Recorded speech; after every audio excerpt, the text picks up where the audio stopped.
the world is evolving. You can either choose, right, to jump on the train. It's not actually a train, right, because it's a rocket ship. And here's why it's a rocket ship.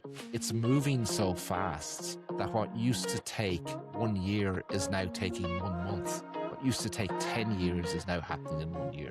So you don't have a lot of time to actually jump on this rocket ship, because once it's gone, it's gone. Hey, Difference Makers, welcome back to the Difference Maker Revolution podcast. And today we have Ronan and Jeanine, and of course, Jono. I think this is the first podcast I've done with Jeanine in a long, long time. So, Jeanine, it's good to be back together on a podcast Thank you. episode. Yes, it is good to be back together. So, we have a fascinating topic today because this is going to sound weird coming from a training company, but training is dead. Long live AI. Here, what's he talking about? Well, it's really interesting you should say that, Jonathan, because we can't name other companies, right? But just even this, well, there's two things I've seen in the last 4 weeks alone. So the first one was that meme that was going around all around the holiday. You know, that photography is dead, and it was the gravestone, and it had when photography started, and 2025 is the end, and AI is killing photography, right? That was the first one. When I saw it, I just laughed, And then the second thing then is all the breakout of a company who we won't mention who they are, right, on this podcast because it's not fair to them, and photographers kicking off about,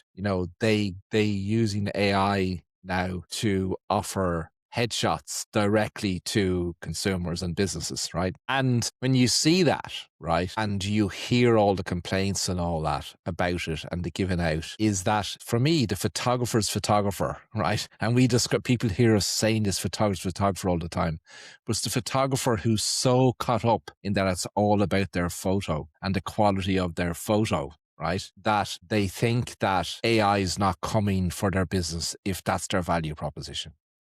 That's really interesting, because I use an analogy, and I have for years in teaching, that, I'm sure that when the car was invented, that people, the people who were involved in that industry, i.e. the people who looked after the horses, the people who changed their shoes, all of those probably said, that'll never catch on, but I'm sure it was very defensive initially, and they were going, no, this is bad and everything else, rather than looking at it as it's an opportunity, right? It's an absolute opportunity. So I think it's fascinating, but it's also sad that many photographers don't even realize how AI can be their friend and how AI can help them transition to what we believe is the only way in the medium term to long term that photographers can not only survive, but thrive. And I think it's important distinction as well. Like, I mean, all of our clientele pretty much right now are photographers, right? But we don't technically teach how to run a successful photography business, right? Photography is just one small part of the entire difference maker client experience. So, while I think people don't fully appreciate that when it comes to things like AI, like it's not about the photo. Like, I'm not saying the photo is not important. The end result does matter, but it's not the most important thing. It's not where the clients see the most value, right? And if you continue to focus on the photo, like just being blunt, like no amount of protests, you are not going to stop AI. Like some of the things I've been doing with AI outside of the photographic industry, if we call it that, has been insane. I have done things with little skills that large billion-dollar companies took 3 years to do in 3 weeks, over the last 3 weeks. Like the things I am doing, I'm not going to reveal them, have been nuts, right? And I'm just going to say you are not going to stop AI, and there will be a point in time when AI can create a better quality photograph than photographers for clients, right? So I think trying to bury your head in the sand or complain or try and protest, you are not going to stop this. Like the train, it's gone. It's gone. Like this is unstoppable. And the beauty though is you can still use, and Steve has said this for years before AI, that we're not in the business of photography. We're in the business of people. And you can still use your love of taking photos and photography to have a successful business, but it's not a photography business, right? It's a difference maker business. We've spoken about this before. We're really in the wellness industry, but we won't go down that track. This transition, if you want to not only survive but thrive, you got to start thinking about making this transition, because I know, it's really, we see firsthand with photographers, they love the image competitions and the awards, and it's their passion. They like creating art, which is fantastic, and it's okay to love creating art. It's okay to find great joy in winning awards and entering competitions. That's totally fine, but you can't use that to build a successful business. And Jeanine, I think you had a story recently about the music industry, which again is a creative industry. So I think this would really fascinate people to hear this Yeah, story. it's funny because as you were talking, I was like, oh, I gotta tell that story. I hope Jonathan remembers. uh, but no, it's fascinating to me. So I was listening to a podcast about the shift and what AI is. I can't remember the exact topic, but regardless, what they ended up talking about. And I went and looked on Spotify. And there are three in particular. There's three artists, in quotes, musical artists, singers that are on streaming now. Number one hits in music across genres. And everything was done by AI. It was written by AI, it was sung by AI, and the instruments, all the music production was done by AI. So there's no human. I mean, this is not like even Milli Vanilli where it was someone else lip syncing the song that was a human singing, but it just wasn't them. Everything was done by AI. Number one on the charts, right? And so the parallel to me is as soon as I heard this, and I went and I took the song and I shared it with three friends, and I'm like, what do you think about this new song? And they all loved it. And no one had any idea it was AI, right? And that's the thing. And so the parallel to me is amazing and I think it's a really good story, because I think sometimes it's hard in your own industry to see, we're like, oh no, I'm a photographer, I'm an artist, and nothing can replace that.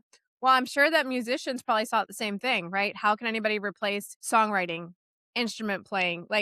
Our whole lives, the ones that made it to the top were the amazing guitarists, the amazing singers, the amazing songwriters, the songwriters of a generation, and those types of things.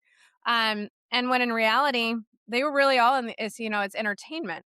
And so now, musical artists, they've been having to shift for a while, because the business of music has changed drastically. And from record sales, it's no longer record sales anymore. And it's, that's why you see so many of the artists touring, because it's the entertainment, right? And now they're making their money a different way. And so it's the same thing for us. So if it can happen in music, and AI can completely produce, write, sing, all of it, a song, it can happen to photography too. But now that's not saying Taylor Swift's going to go by the wayside, but she knows where her money is made, and it's in entertainment, and it's in the live performances, and it's in the stories that she tells, and even her business has shifted, and you can see it. And that's the people the people who understand it within each industry will understand the shift and figure out how to thrive. Those who hold on to, this is the way it's always been, they're the ones that are going to struggle.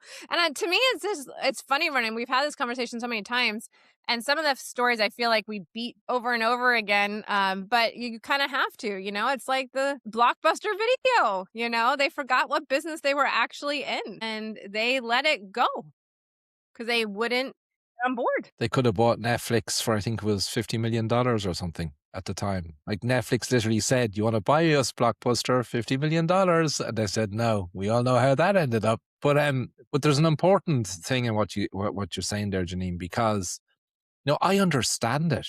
I understand this fear of change, and when you have attached your ego to something, and that's a threat, right? The natural response as a human is to, it goes back, it's built into us. Do we fight or do we flee?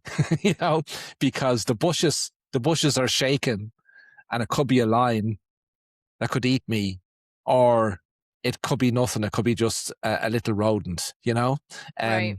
So, and that's trained into us from when when we lived in caves, and we scavenged for food.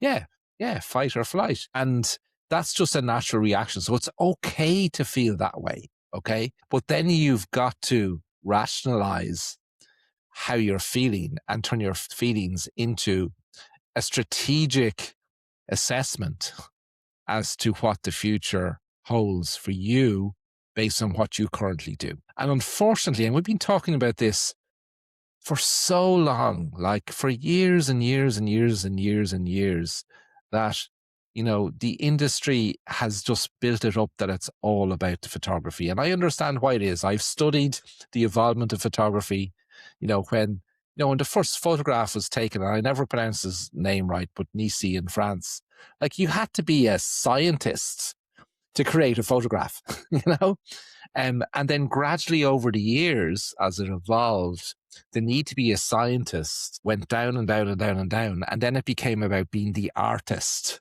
Yeah. And the transition from being a scientist to an artist, right, where it became not just about the science of photography, but the science and art of photography, right?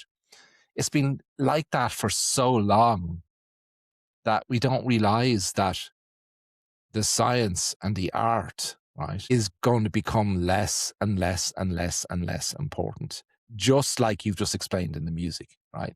So we've got to figure out, well, what is photography truly about? And if you can answer this question, you're on the right track. How does the work you co-create with your client make your client feel today, tomorrow, and forever? If you can answer that question, right? You can answer that question, you're starting the journey to understand what we truly do and what it's truly about. The thing is as well, like there's always evolution in everything. Like you were mentioning the transition from horses to cars, right? And just your role transitions, and becomes different, I guess having that mindset of, and you talk about, being willing to cannibalize yourself is critical. And I'm sure, Ron, you have some stories on that. But like even the big companies now are cannibalizing themselves because they know they have to survive. So cannibalizing means like eating themselves. Like they're giving away what they currently make money with to reinvent themselves so that they can thrive in the future, right? So I think not having a fear of that, well, you're always going to have a fear, but pushing through that fear. Like even for us, like we're going to talk about the accelerator AI virtual coach we've built that is out in the world now. We're having to reinvent ourselves because training and knowledge is basically going to be freely available in the future. So can I just go back a step, Jonathan, from what you just talked about? Because I think it's really, really important. And I'd love to say I invented the idea of cannibalizing yourself. I didn't. It was Steve Jobs' mantra. He always said within Apple, you've got to cannibalize yourself before your competition cannibalizes you, right? So everything that they did and every strategic decision they made was around that. Because an example from our own industry of somebody who didn't do that is Kodak. And everyone knows the Kodak story, right? So we don't need to revisit it here. But even today, right, here's a fact that maybe a lot of people don't know. That Google actually invented AI, right? And Google had a lot of AI systems already in place that they had developed and decided not to release them into the world, right? Because it would cannibalize them, and only fast-tracked the rollout of AI in everything they do after ChatGPT came to fruition, right? And then they realized, okay, we've no choice now, we have to do it. But they could have done it before ChatGPT did, right? And now they're in complete transition. They're in complete transition to the AI reality for their business, right? Because they can see that if they don't, ChatGPT was going to take their advertising business based on what we've been teaching Jeanine for the 6 weeks prior to the holidays about how you position your business for AI recommendation, right? Because people are now interacting within the different AI models and asking the AI model, I have this problem, what's the likely solution? So there's no, the world is evolving. You can either choose, right, to jump on the train. It's not actually a train, right? Because it's a rocket ship. And here's why it's a rocket ship. It's moving so fast that what used to take 1 year is now taking 1 month, What used to take 10 years is now happening in 1 year. So you don't have a lot of time to actually jump on this rocket ship, because once it's gone, it's gone. So, I'm so excited because what am I? I'm 57 years of age this year. And I have never been so excited about something in my whole career, because it is such an opportunity for those who jump on it. It's incredible. I'm excited too, and it's funny because I was going to finish like your transition, like photography went from science to art, and now it's actually going back to tech, and there's art within the tech, and it's been that way for a while, ever since really Photoshop and a lot of the techniques we've had to edit images has come about. But it is exciting. It is very exciting. There's so much opportunity to be had for those who are willing to embrace the change as opposed to fighting the change.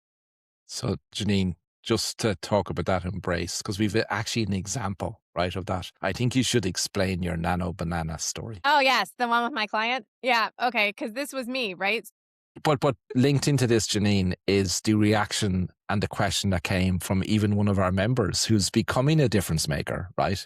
But Right. the photography mindset just clicked back in for just a little moment. It did. And it did for me, right? So this past Christmas season, I had a client whose son couldn't attend the photographic experience. She has 4 teenagers. One couldn't come, and we won't go into the reasons why. But he could not come. And so when she arrived with the other 3 kids and we were photographing, she thought she would be okay, and she wasn't. Like, we got halfway through and she's like, I can't do this. Like, I can't send out my Christmas cards. Everyone's going to wonder where he is.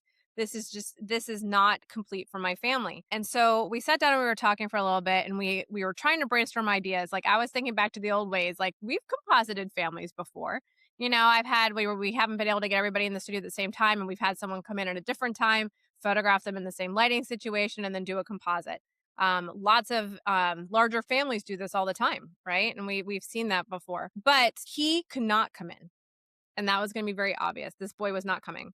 So I gave her her first question to me was, "Well, can't you do this with AI? I've seen so many things on AI where people just take photos and they modify photos. And if I gave you a photo of my son, can't you just AI him into the family photo?"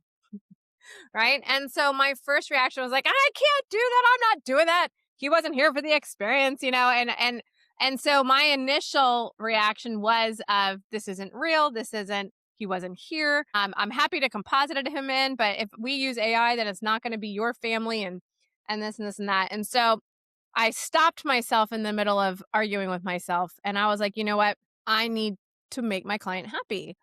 And I saw her distress, and she was distressed as a mother about this, very distressed. So I told her, I'm like, all right, here is how I need you to photograph your son. And I was hoping I could do it like Photoshop wise. I was hoping I could still composite it, and so I gave her, like, I need you to photograph him underneath an overhang outside. It'll be the closest. And I gave her like where to have the light coming from. Like, I did this whole thing, like still thinking like a photographer, right? I need full length. I need him standing like this, and we're going to tuck him in on the side to your family portrait.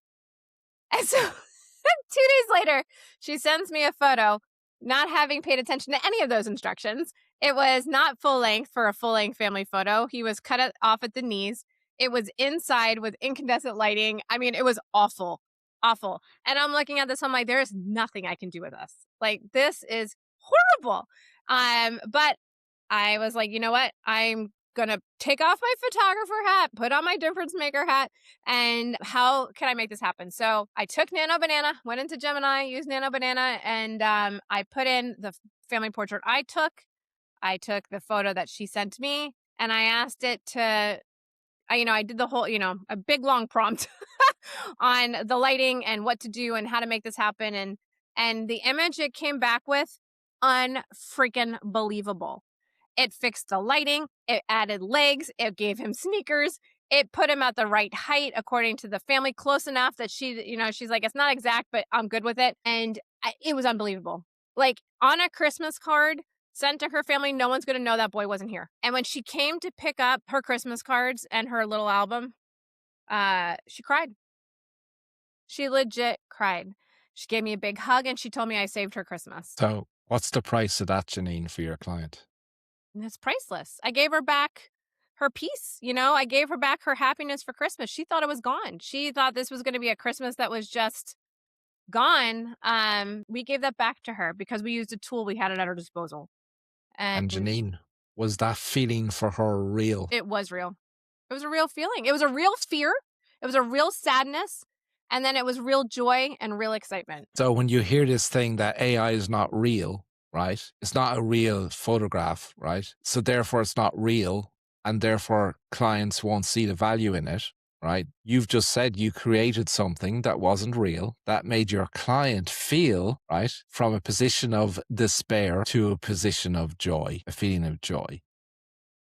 The client didn't care that it wasn't real, that her son wasn't there. No, she didn't. She cared about what we were able to create in the end. And she cared that she didn't have to explain to 75 people on her Christmas card list why her son wasn't in the Christmas photo.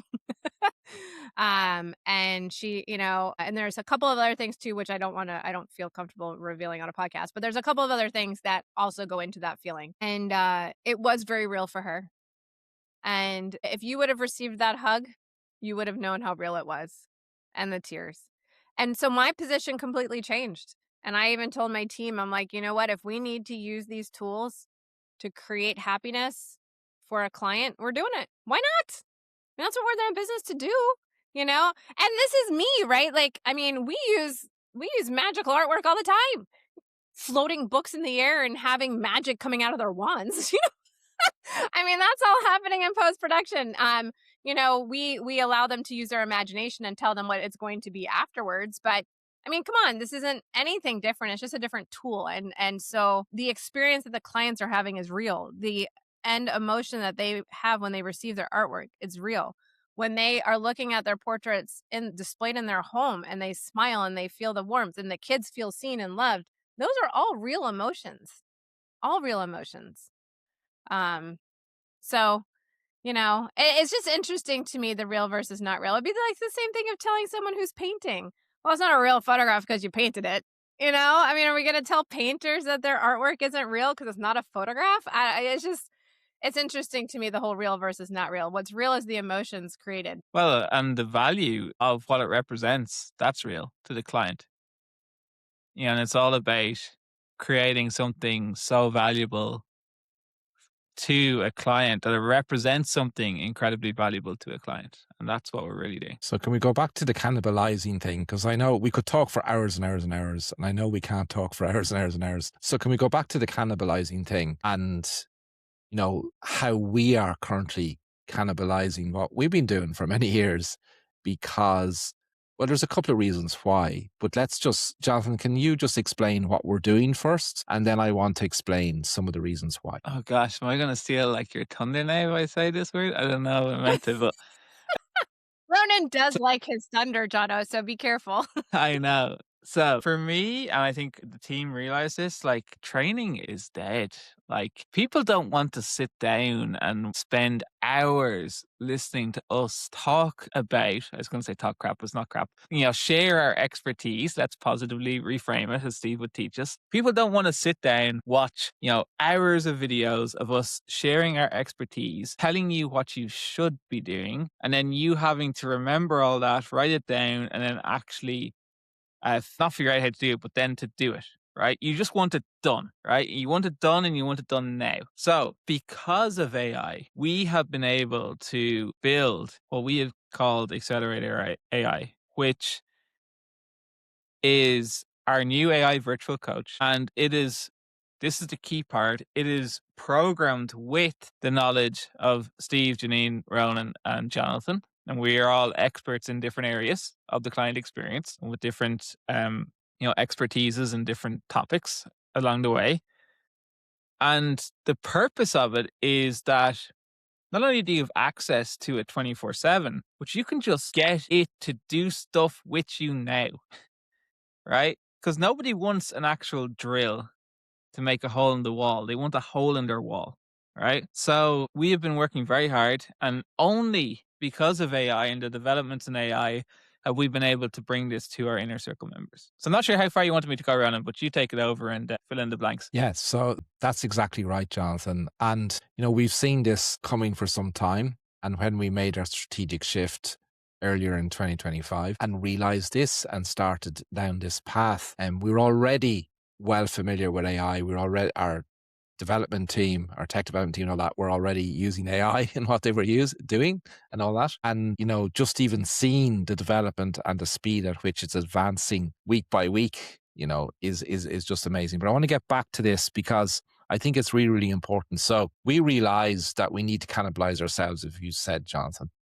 But really the real reason for doing this, and I'm going to quote a good friend of mine in the industry, right? And he said to me, Ronan, I know what you believe and I know what you stand for, but nobody has ever been able to scale coaching and helping of photographers to go on the journey they need to go on. Nobody. Many have tried to do it at scale and can't do it. AI and accelerator AI by Difference Maker Revolution now makes that possible. So what does that mean? Well, it means that there's light at the end of the tunnel for our industry. That's the fact, because 99% of our industry default operating system is photographer. For us, that's MS-DOS, and we all know what happened to MS-DOS, right? So what's MS-DOS? It's Jeanine will explain it better than me. Oh, Jonathan, you're such a baby. Young to remember. So MS-DOS was one of the first operating systems, Jonathan, on computers, and at the time it was ingenious, and it was at the time. But the point I'm making is that, for photographers, this is your MS-DOS moment, because you are MS-DOS. And your opportunity is now to transform your outlook, use your skills, your very important skills, right, to make a difference to people. And we can now help you 24/7 at scale to make that transition. And I promise you, right, at scale doesn't mean that there's going to be more competition. This is going to create an abundance of opportunity for you as a difference maker photographer. And in fact, the whole rollout of AI in the general world, we believe, is actually going to create more demand for what difference maker photographers do. So the choice is yours, and it's really, really simple. And we're not going to force anybody to make any choice, because it's your business, it's your choice. All you can do is listen to us, evaluate it, and make up your mind. But if you're clever and you want to know more, what should people do, Jonathan? Well, I mean, AI is going to make the choice for you. You can go on universal basic income, or you can build a thriving business. So all you have to do is click the link below and apply for the Inner Circle, because Inner Circle members have access to our amazing Accelerator AI virtual coach, KCB. We cannot wait to see you inside. And because of the nature of how this works, we are only onboarding a certain number of photographers who want to become difference makers every month. So first come, first serve, get your application in. See you soon. Bye, everyone. Bye for now.